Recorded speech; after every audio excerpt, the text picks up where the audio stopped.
Bayangkan sebuah panggung megah di mana cahaya sorot hanya tertuju pada satu sosok terpilih. Ballon d'Or sejak 1956 selalu menjadi simbol puncak kejayaan bagi mereka yang dianggap terbaik di dunia sepak bola. Dari generasi emas Alfredo Di Stefano hingga Sir Bobby Charlton, dari keanggunan Johan Cruyff hingga ketajaman Marco van Basten, setiap nama yang pernah terukir di trofi ini membawa cerita kejayaan, darah, dan air mata perjuangan. Namun, di balik sorak-sorai penghargaan terselip kisah lain. Ada pemain yang tampil gemilang, mencatat rekor luar biasa, bahkan mengubah jalannya sejarah sepak bola, tetapi tak pernah benar-benar merasakan genggaman emas Ballon d'Or di tangannya. Kadang karena nasib, kadang karena politik, dan seringkali karena bayang-bayang dominasi nama besar lain yang lebih disorot publik. Inilah yang membuat Ballon d'Or bukan sekadar trofi, melainkan juga sebuah drama penuh kontroversi. Setiap tahunnya perdebatan pecah, siapa yang pantas, siapa yang diabaikan, dan siapa yang seharusnya lebih layak. Pertanyaannya, siapa saja para bintang besar yang kehilangan takdirnya untuk memeluk trofi emas ini? Sebelum lanjut, jangan lupa like, subscribe, dan nyalakan loncengnya dulu ya. Jika kita menelusuri lebih jauh, Ballon d'Or sejatinya bukan hanya tentang siapa yang paling bersinar di lapangan, tetapi juga bagaimana sebuah panel juri dari 100 negara anggota FIFA menilai dan merangkum perjalanan satu musim penuh. Mereka memilih dari 30 nama terakhir, lalu menyusun daftar 5 besar. Di atas kertas, sistem ini terlihat adil. Namun, sepak bola bukan sekadar angka dan catatan, seringkali ada aroma kontroversi yang menempel di balik keputusan yang diumumkan. Tahun 2023 jadi salah satu momen yang kembali menegaskan hal itu. Lionel Messi yang baru saja mengantarkan Argentina meraih kejayaan di Piala Dunia edisi pertengahan musim pertama, dikabarkan akan menggenggam Ballon d'Or ke-8-nya. Sebuah pencapaian yang mengukuhkan dirinya sebagai legenda tak tergoyahkan. Dengan format baru yang menilai performa dalam satu musim kompetisi, Messi pun tampil sebagai ikon paling layak dipilih, bukan sekadar nama besar. Kisahnya terasa lengkap. Dari Barcelona ke PSG hingga kini membela Inter Miami, Messi tetap menjadi pusat perhatian dunia. Selama hampir 15 tahun, ia dan Cristiano Ronaldo mendominasi panggung ini, menciptakan rivalitas yang membuat Ballon d'Or selalu dinanti. Dan mungkin di Théâtre du Châtelet, Paris, penghargaan ke-8 itu menjadi puncak sekaligus penutup perjalanan emasnya dalam perebutan trofi individu paling prestisius di sepak bola. Namun, tak bisa dimungkiri, ada juga momen ketika Messi dianggap terlalu beruntung. Beberapa gelar Ballon d'Or yang ia menangkan masih memunculkan tanda tanya hingga hari ini. Dan tentu bukan hanya Messi. France Football sendiri punya rekam jejak keputusan yang meragukan, bahkan sebelum dan sesudah sang mega bintang Argentina hadir di panggung besar.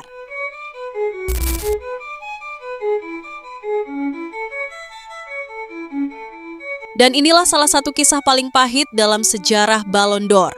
Tahun 2020 seharusnya menjadi panggung Robert Lewandowski setelah ia mengantar Bayern Munich meraih treble, Bundesliga, DFB Pokal, dan Liga Champions. Dengan 55 gol yang ia cetak musim itu, tak ada yang meragukan bahwa striker Polandia ini sedang berada di puncak karirnya. Namun, alih-alih mengangkat bola emas, pandemi COVID-19 justru merampas kesempatan emas yang seharusnya jadi miliknya.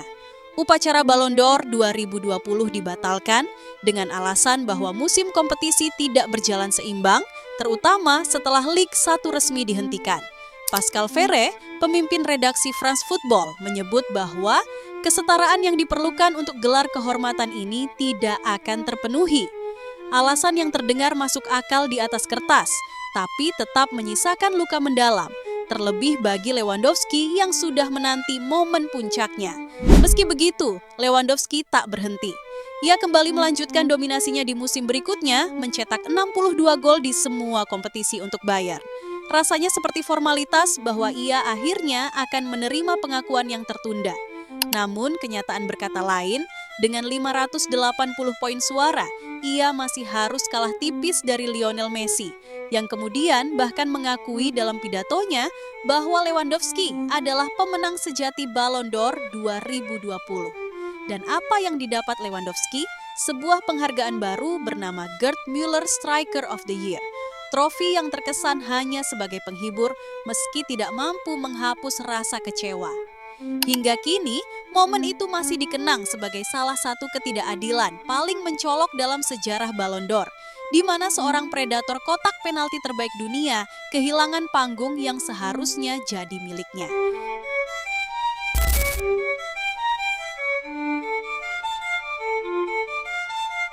Setelah kisah pahit yang dialami Lewandowski, ada pula cerita lain yang tak kalah dramatis tentang seorang bek yang sempat hampir menggenggam Ballon d'Or. Revolusi Jurgen Klopp di Anfield benar-benar mencapai level baru setelah kedatangan Virgil van Dijk dengan mahar 75 juta pound. Dalam sekejap, ex-pemain Southampton itu menjelma jadi tembok kokoh di jantung pertahanan Liverpool, menjadikannya bek tengah terbaik Premier League kala itu. Musim debutnya begitu fenomenal, 97 poin berhasil dikumpulkan The Reds hanya sekali menelan kekalahan. Meski begitu, Liga Primer tetap jatuh ke tangan Manchester City. Namun, Klopp dan pasukannya tidak pulang dengan tangan kosong. Trofi Liga Champions berhasil mereka boyong setelah menumbangkan Tottenham di partai final, sebuah pencapaian yang menandai awal era baru kejayaan Liverpool di bawah asuhan pelatih asal Jerman itu. Van Dijk sendiri tampil bak monster. Total 50 pertandingan ia lakoni di Liga Primer dan Eropa sepanjang musim 2018-19, bahkan ikut menyumbang 10 kontribusi gol. Tak heran jika dukungan mengalir deras agar dirinya menjadi bek keempat dalam sejarah yang memenangkan Ballon d'Or. Namun, impian itu pupus. Lionel Messi dengan 51 gol dan 22 assist untuk Barcelona mengalahkan Van Dijk hanya dengan selisih 7 suara tipis. Ironisnya, Messi dan Barcelona justru jadi korban comeback paling bersejarah di Anfield ketika Liverpool membalikan defisit 3 gol di semifinal Liga Champions. Klopp pun tak bisa menyembunyikan kekecewaannya. Keputusan dibuat oleh jurnalis dan begitulah cara mereka melihatnya, ucapnya. Tapi bagi saya, musim Van Dijk jauh lebih istimewa. Saya tidak bisa mengingat ada seorang bek yang tampil lebih mengesankan darinya.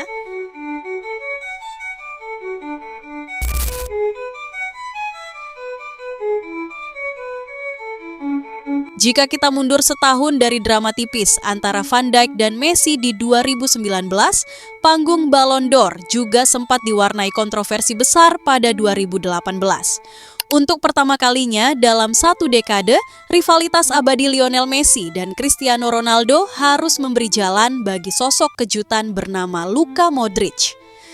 Pada usia 33 tahun, maestro Kroasia ini memang jadi penggerak utama Real Madrid saat meraih gelar Liga Champions ke-13, sekaligus inspirator perjalanan ajaib Kroasia ke final Piala Dunia Rusia.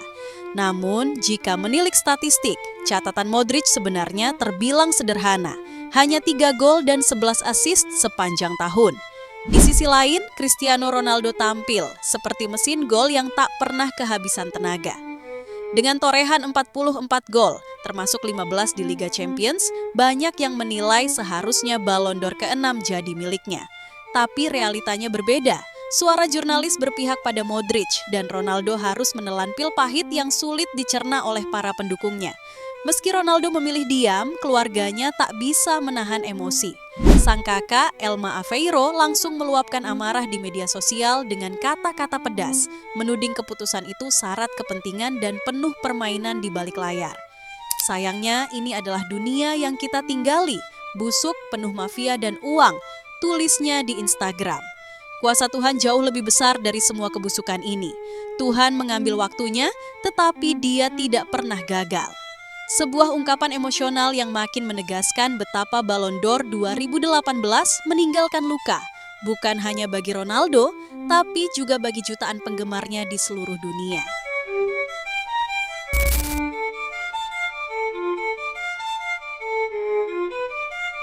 Kalau kita mundur lebih jauh lagi dari kontroversi Ronaldo di 2018, ada satu cerita yang tak kalah getir datang dari tahun 2013. Saat itu, Bayern Munich baru saja mencatatkan sejarah dengan meraih treble perdana klub Jerman di bawah asuhan Jupp Heynckes. Musim yang luar biasa, tapi juga menyakitkan bagi rival abadi mereka, Borussia Dortmund yang kala itu masih dipimpin Jurgen Klopp. Bayern benar-benar mendominasi, unggul 25 poin di Bundesliga, menumbangkan Dortmund 2-1 di final DFB Pokal, lalu mengulanginya dengan cara paling dramatis di partai puncak Liga Champions. Di balik kejayaan itu, sosok Frank Ribery berdiri sebagai otak permainan. Thomas Müller, Philipp Lahm, hingga Bastian Schweinsteiger mungkin berada di performa terbaiknya, tapi Ribery adalah arsitek sejati kesuksesan Bayern. Dengan 34 kontribusi gol di semua kompetisi, kecepatan dan kecerdikannya membuat Bayern selalu unggul dalam laga-laga paling ketat. Ia meraih setiap trofi yang tersedia musim itu, namun tetap kalah dalam perebutan Ballon d'Or, tertinggal di belakang Lionel Messi dan Cristiano Ronaldo. Ironisnya, Ronaldo akhirnya memenangkan Ballon d'Or 2013 setelah mencetak 55 gol untuk Real Madrid, meski timnya tidak mengangkat satupun trofi besar. Messi pun saat itu tidak mampu mencegah Barcelona dipermalukan Bayern dengan agregat 7-0 di semifinal Liga Champions. Fakta ini membuat keputusan terasa semakin absurd di mata banyak orang. Ribery pun tak bisa menutupi kekecewaannya.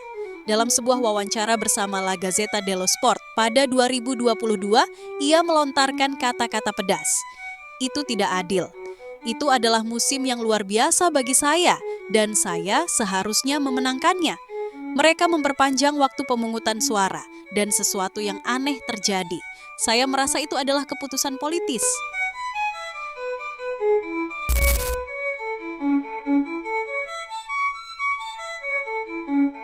Jika Ribery merasa pahit karena kehilangan Ballon d'Or pada 2013, maka 9 tahun sebelumnya dunia sepak bola juga sudah lebih dulu diwarnai kontroversi. Tahun 2004, giliran Andriy Shevchenko yang menambahkan namanya ke daftar pemenang Ballon d'Or. Striker Ukraina itu memang tampil luar biasa dengan 36 gol di semua kompetisi, mengantar AC Milan menjuarai Serie A dan Supercoppa Italiana. Namun, kemenangan Sheva kala itu tetap menimbulkan tanda tanya besar, karena di belakangnya ada 3 nama lain yang sama-sama punya klaim kuat, Deco, Ronaldinho, dan Thierry Henry. Ronaldinho misalnya menjalani musim debut sensasional bersama Barcelona.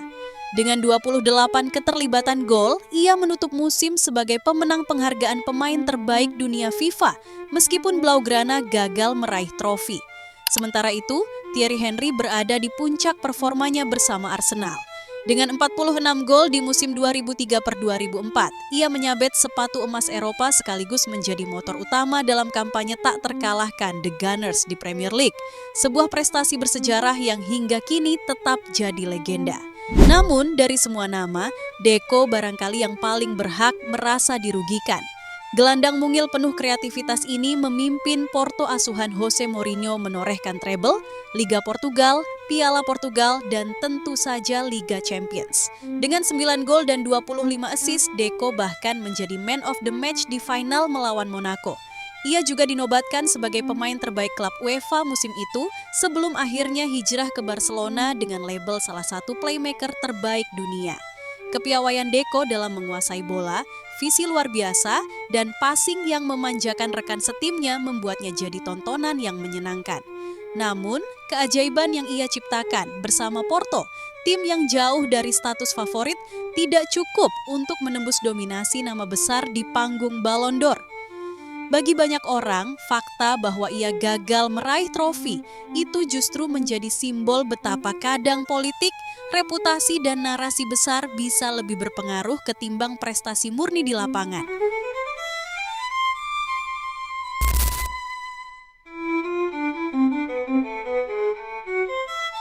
Jika tahun 2004 membuat banyak orang mengangkat alis karena kemenangan Shevchenko, maka setahun sebelumnya cerita jauh lebih getir. Thierry Henry bukan hanya tak beruntung, tapi seolah benar-benar dirampok dari haknya meraih Ballon d'Or 2003.